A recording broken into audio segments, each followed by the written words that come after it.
Golf DMV, we have Golf Royalty joining us. First of all, we're in a really fancy boardroom at TPC Potomac at Avondale Farm. Never been in a place like this before. Chances are, may never get back into a place like this. So we're going to take full advantage of it while we're here. Golf Royalty joining us here, ladies and gentlemen. Lawrence is in the house. We love him, not Golf Royalty. Vernon's in the house, love him equally, the same, not Golf Royalty. Everyone knows I'm trash. I'm nowhere near Golf Royalty.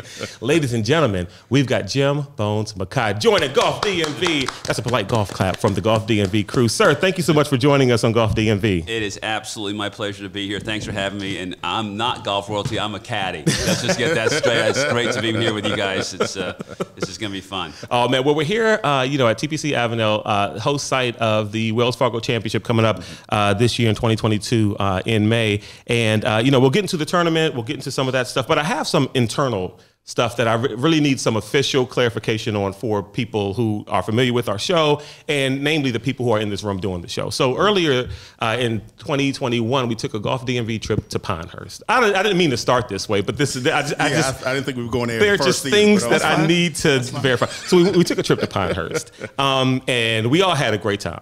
All of us, most of us. All of us had a good time. All of us had a good time. But all of us on the trip loved number 2. Yes. Someone thinks number 2 is overrated. Okay. I don't aesthetically or just I don't know. Number 2 though, your thoughts on Pinehurst number 2? I didn't mean to start this way, but I just got to get this off my chest and get it out of here. I think it's amazing. Okay. I love it. And, you know, I'm a little bit biased simply because as bitter a pill as it was to swallow when Phil lost to Payne Stewart there in '99, and it stung for months, if not years. I bet. To be out there on that Sunday in those closing holes, and it was kind of misting that evening. It was like almost like a movie set. Yes.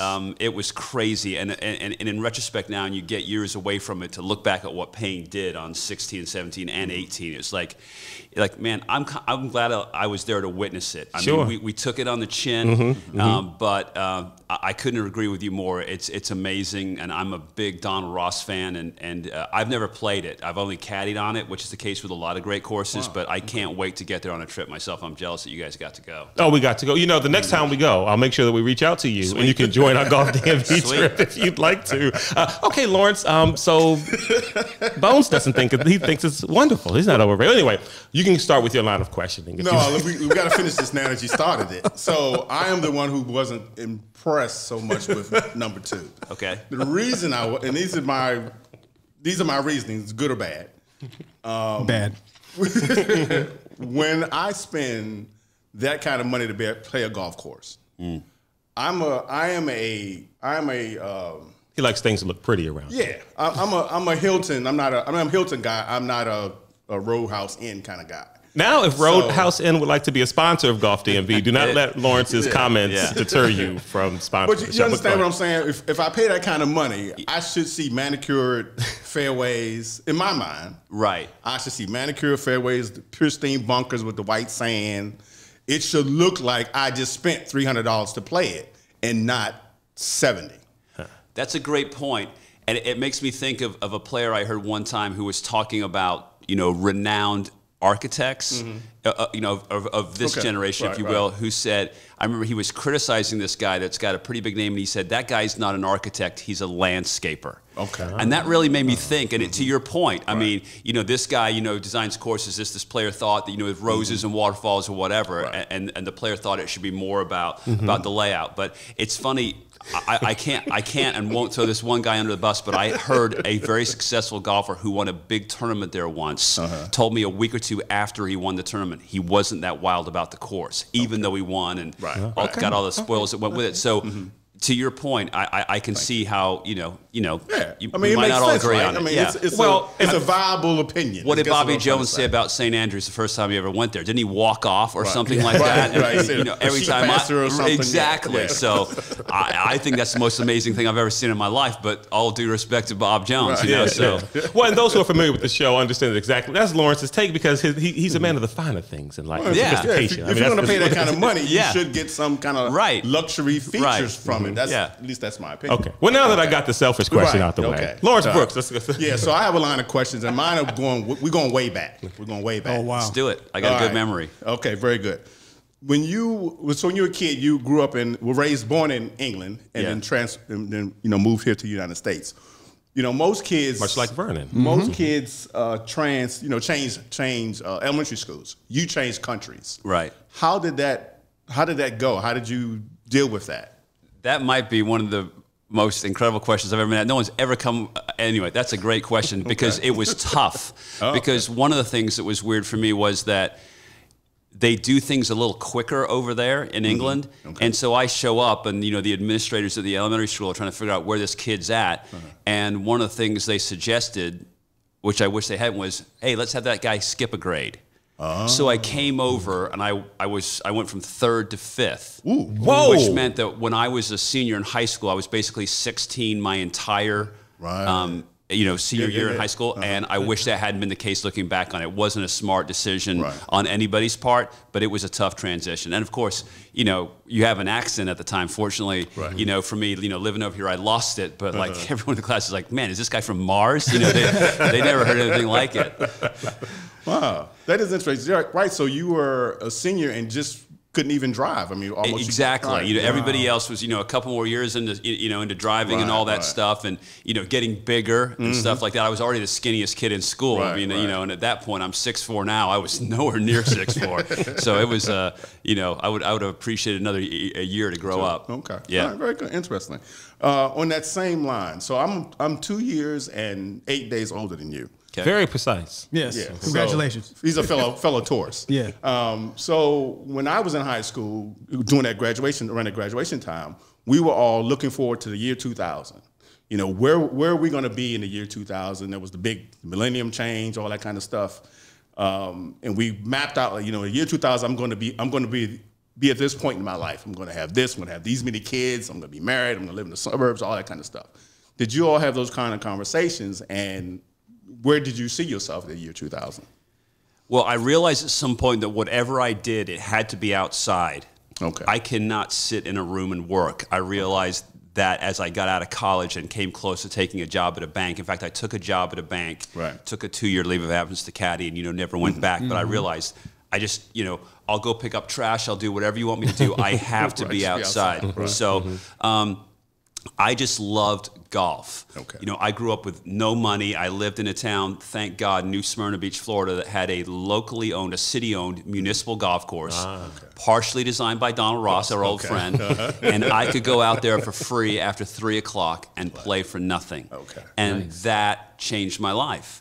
And so I fell in love with golf. I would get Golf World magazine for Christmas, and it would come every single week, and I would read it 6 times, and I could tell you where every player on the tour went to college. I was just obsessed with the tour. And I knew I played golf, and it kind of got me into college, and I played on a Division II golf team. But, I went to a U.S. amateur qualifying at one point, which was a complete waste of money because I certainly wasn't ever going to go to qualify. But I saw Davis Love play as about a 19 or 20-year-old, and that was the clarification I needed, that I was going to have to get a real job at some point. I'm not going to make it on tour. Right. I'm going to find I was not going to be putting up 67s for the next 20, 30 years.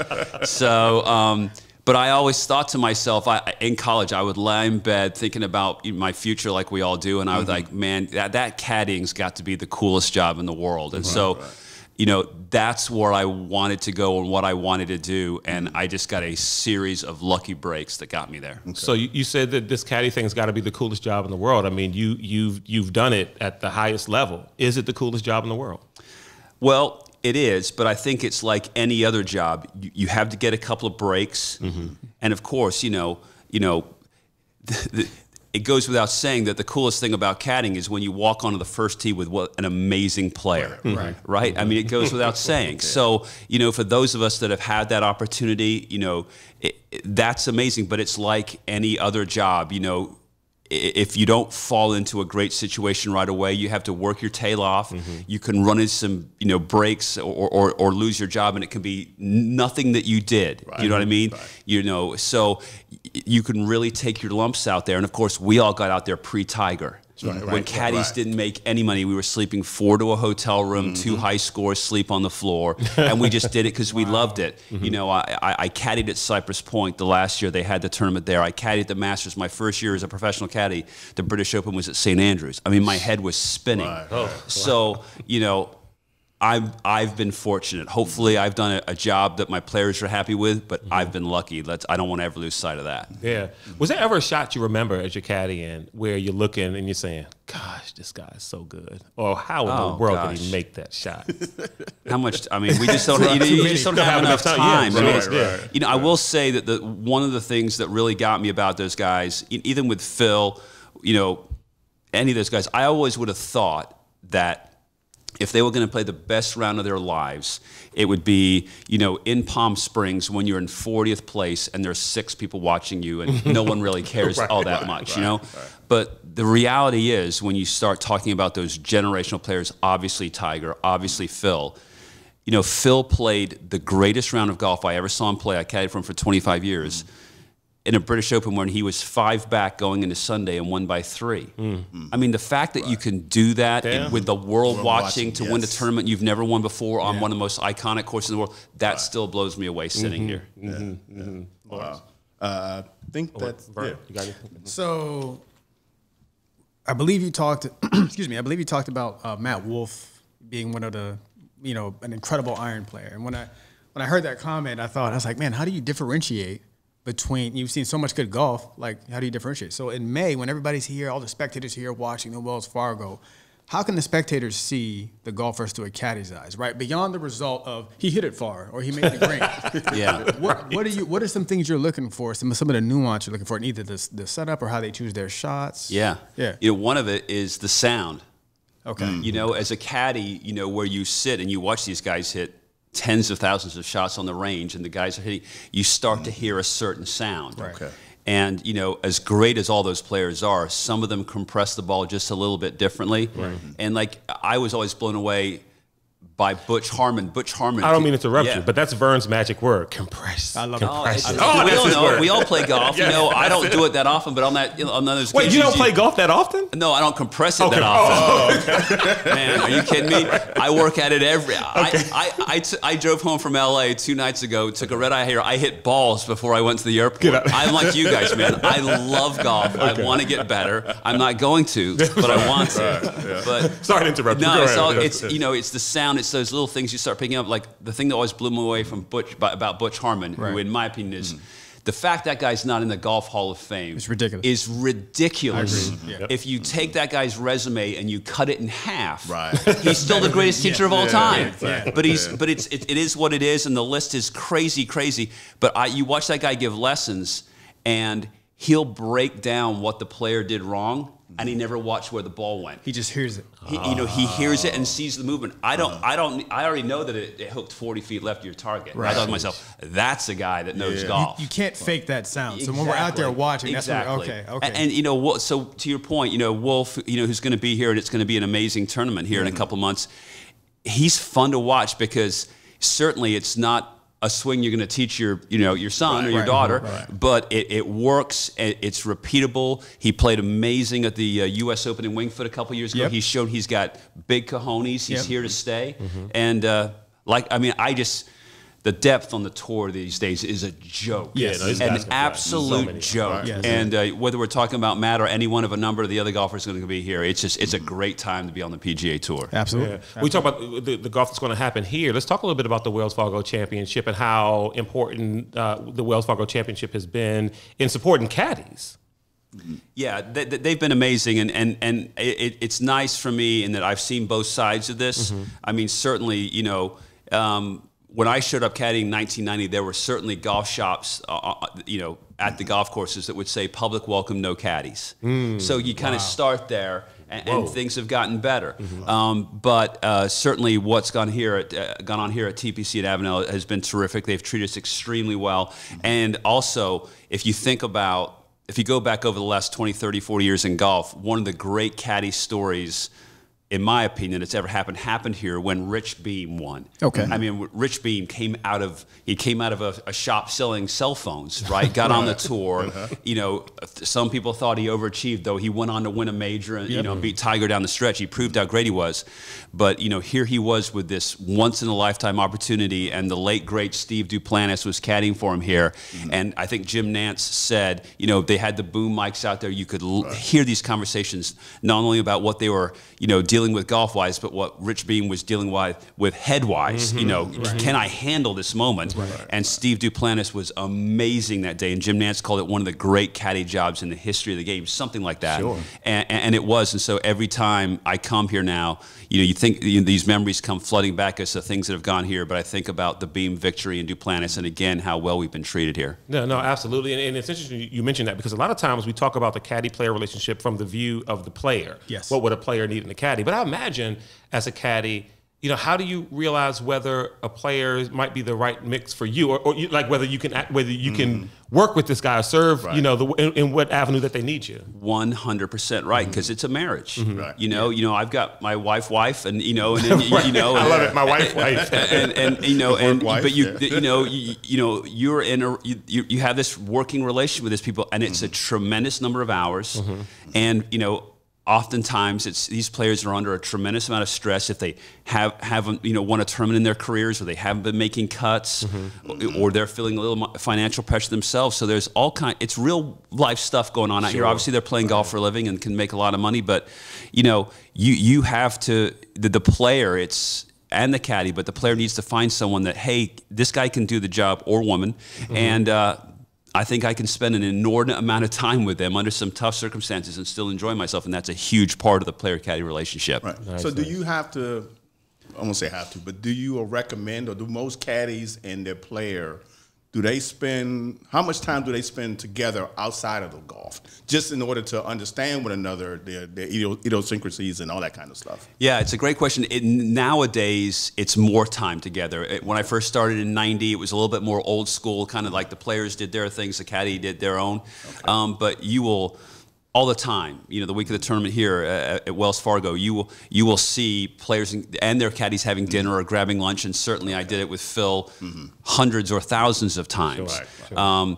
But you're right. It's you know, you can become, you know, some of these relationships are, you know, brotherly, and some of them are very just work-wise, if you will. Right. So that, you know, whatever works for you, you just got to get the job done. Gotcha. Okay. Yeah. Well, let's talk about you for a second. Suppose, you know, you're getting ready for a tournament, starts this Thursday, and for some ridiculous reason you choose me to be your caddy. Bad mistake, you know, horrible. But suppose you make the mistake. What would you need from a caddy, as a caddy? Yeah. You know, what would you need from your caddy? I would expect that when I show up and play for the first time on Tuesday or Wednesday, or even Monday, that any question I ask you about the golf course, you can answer. Okay. And that doesn't necessarily mean that this 8-footer breaks 3 inches left. It means that, hey, if the pin's front right here, what's our bailout? Something like that. So, you know, I want to get to every single tournament 24 hours before my player, at least, and see the golf course so I can answer that question. And if you're playing out there, especially now in these par 5s, and you get these greens now that are so quick, you're going to get asked, hey, you know, if I don't hit the green here with this 3-iron, where do I want to be? You know, questions like that you have to be able to answer. And, you know, we're all checking these weather apps now all the time, because, you know, if I go play golf, tomorrow, and it's 60 degrees or 80 degrees, it doesn't mean a thing in terms of how far my 6-iron goes. But, you know, I can promise you, when the temperature changes and the sun goes behind clouds, these guys hit the ball so hard, so flush, it makes a difference in terms of how far the ball is going to fly. And so you're thinking about the weather, the wind, you know, what they did last week. You know, are they in a good mood? You know, do they have a toothache? Anything. You know what I mean? You're just you got to know your stuff. Do caddies just walk the courses to prep, or do you play sometimes? No, it's a great question. We wish, but the reality is, you know, we're not all great players, right? And so I would probably damage the course in some respect, or at least, you know, they don't want to see, you know, the divots I take don't look like, you know, Tiger Woods divots. You know what I mean? They're not dollar bill divots like you hear the top commentators call on TV. There's something else. They're car wreck divots. But no, we wish we could. But it's funny. A lot of these golf courses that we've been around dozens and dozens and dozens of times, we've never played. Oh, wow. Yeah. So in that preparation, though, so you are able to walk the course, I'm assuming. Yeah. So you get there, you know, 2 or 3 days or 24 hours before the player. You're allowed to walk the course and take take notes now, because you can't use the yardage books anymore, correct? The greens books. It's getting really interesting. And like a perfect example is going to be this year's British Open at St. Andrews. Okay. Because when I caddied there for the first time in 1990, you know, you have this yardage book kind of, and you go out there and you check it, and you want to know how far it is from A to B. But the thing about St. Andrews is you get up there one day and it's blowing 15 miles an hour one direction or the other, and you can't see the bunkers, right? You can just see movement in the turf. I mean, because it's links land. And so taking lines off the tees incredibly difficult, but now they have these yardage books that have pictures in them where you can kind of figure out, I need to aim at that sheep in the distance, in that pasture, and that's my line. But that's controversial too. So with Green's books going away, I'm wondering if that's the next thing to go. Because I could go out there and caddy for you with one of these books at St. Andrews tomorrow, and I could give you the perfect line off every tee. And there's no way we're hitting that, by the way. The perfect line. There's no way. I've heard about you guys. They might. I can't. I won't be able to. So they might actually. Me, no. If I polled you guys individually and I said, who's the best player in this room between the three of you, would all of you put? Vern shot up out of his chair. Okay. Yeah, no, Vern is the longest hitter in the room. And in this day and age, that equates sometimes to being okay. But then some of us are better short game players. You got the better hands, better putters. But you won't have a better time than playing with me. I mean, I'm you'll starting have to believe that. I'm starting to believe. I'm signing up. So you talked a little bit about the television folks talking about the dollar bill thing or whatever, right? So let's talk a little bit about you in television, because obviously your experience on tour, caddying gives great insight when you're able to communicate that, and it almost reminds me of like John Madden, how he would try to teach as he's broadcasting. Yes. I hear that with you, where when you're on the course and you're teaching, as you're trying to give color to commentary.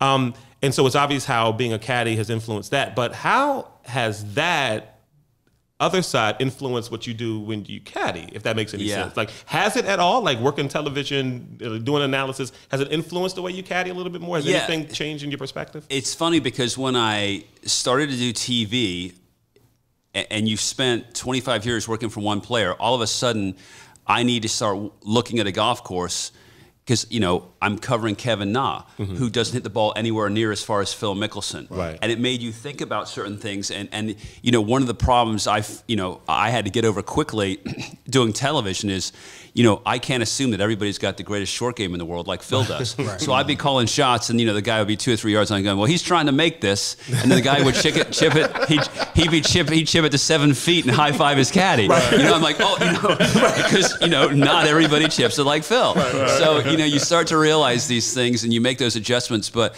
it started, it's a great point.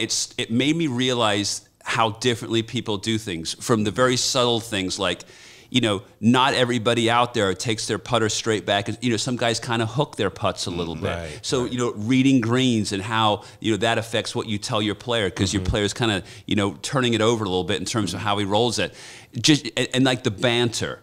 I can hear so much. If we're over here in the right rough and the two players are over on the left side of the fairway, I'm not hearing the back and forth. But with these microphones now, I'm hearing these conversations. So I'm learning about caddying while I'm doing TV. Right. And the thing about caddying, in my experience, is a big part of it is the economy of words. If I'm caddying for you and it's a stressful situation and you're asking me what I think, I may have the right answer, hopefully, but I need to say it in 8 words, not 30. Do you know what I mean? Because you got enough on your plate, and I need to get in and get out and get out of the way. Yeah. Right. So to that point, I was telling these guys, I was listening to a podcast with CC Sabathia. Right. He was talking about the relationship between the pitcher and the catcher. And the way he broke it down, I had no idea how intense that relationship was. And I said, man, this is the closest any major sport has to what it's like to be a caddy. But the catcher still gets a big contract. He still gets paid the same way. So when you talked about psychological pressure, does that ever enter your mind when you're trying to both help your golfer, but you're both really under a stressful situation? Yeah, because there are financial implications for both of you. No, you're right. And I can only speak for myself. I'm grateful in that I only felt anxiety once ever in all the 32 years I caddied, and that was a time fairly early on in my caddy life when my player had a chance to break 60. Okay. And we were in Las Vegas. It's just such a random thing, and it happens on occasion now, but back then it didn't happen very much. Right. And I thought to myself, I don't want to be the guy here that talks to the guy in the wrong club and he shoots 60 instead of 59 because it's like that guy, you know, that golden goose kind of thing. But the reality is that, you know, in those situations, if you're lucky to, you know, be caddying for a guy that's got a chance to win the Masters or a major or any tournament, you know, if you just, you know, I'm not hitting a shot, obviously, and thank God for that. But it's like, you know, I have way more time to kind of think and gather my thoughts about this upcoming club selection than he does, because he's dealing with winning the tournament and his own emotions and what's at the end of the rainbow potentially. So, yeah, that wasn't something that I ever dealt with, and I'm really grateful for that, because, you know, certainly if a player ever looks down at his caddy and thinks the caddy's freaking out a little bit, well, then you've got major stress. Yeah. All right, so as our time draws to a close, we only have 20 minutes with you. One last, I started with a selfish. I got some more time. Oh, well, check that out. Well, I started with an ongoing kind of selfish question within inner turmoil with the group. One other one. The golf hoodie and jogger pant. It's okay, right? Yeah, it's okay. And hot tops, right on the. Oh yeah. No. I mean, I got these friends now. Obviously, everybody likes wearing Jordans, and I didn't realize that you can take these Jordans now, and there's some business somewhere where they'll take your favorite pair of tennis shoes and turn them. I think that's amazing. So, you know, I love going to tournaments now. I went to a women's professional event recently when I was doing television, and a number of them had Jordans on. I thought it was the coolest thing ever. So I'm all in on that. Okay, and I don't want to get you in trouble with this, so you don't have to answer it, but you just talked about the ladies. If there was one or two on the LPGA tour that you would caddy for, would love to caddy for, who would it be? Oh man, you talk about the depth on the PGA tour. There's so much depth on the LPGA tour too. It's crazy how many ladies. I did a women's PGA at Aronimink outside of Philadelphia, and I'd been there as a caddy on the men's tour, and it's a legit golf course. And it's got some movement, and the weather wasn't particularly good and breezy. And Jennifer Kupcho, who is the young woman that won the first ever Augusta National Women's Amateur, I think the second round of the tournament, she hit 18 greens in regulation. So I'm sitting here thinking about that. I'm like, I don't care. You bring out Tiger, bring them all out there. And if you had to bet, you know, $100 of your own money, is he going to go play from these same tees and hit 100 greens in regulation with rough out there? I don't know which way I'd bet, but all I know is those women can flat out play. And I think it's so cool that, like, recently the USGA's done what they've done in terms of getting the purses where they need to be, going to some great golf courses. Not that they haven't already, but they should be playing the best too, just like the men do. And it's awesome. I was blown away by what I saw out there. It was really cool. Ladies and gentlemen, he said he's not golf royalty, but clearly he is. Bones, thank you so much for joining us. Guys, I had a blast. I want to come back. Absolutely. Thank you. Thank you very much.